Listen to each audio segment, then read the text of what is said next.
बालेश्वर जिला खैरा ब्लॉक श्यामचंद्रपुर ग्राम पंचायत अधीन श्यामचंद्रपुर ग्रामर घर मुरब्बी तथा बापा सुदर्शन साहू गंडीबेड़ हाटरे चाह दोकानटीए करी परिवार चलाई आसुथिबा बेले आज को ठीक वर्ष हेब असुस्थता कारणरू तांकर मृत्यु होइतिला। परे ताको पुଅ संतोष साहू गंडीबेड़ बजार रे उठा चाट दोकानटीए करथिले।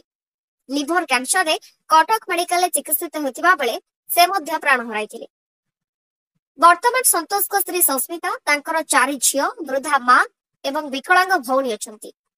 तांको परिवार रे केही भी पुरुष नहंती परिवार चलाइबा पई। 7 जण जाक झियो मां भौणी अटंती। सेमानकर दुख परिवार लोके चंडीमाता फाउंडेशन को जणाइथिले।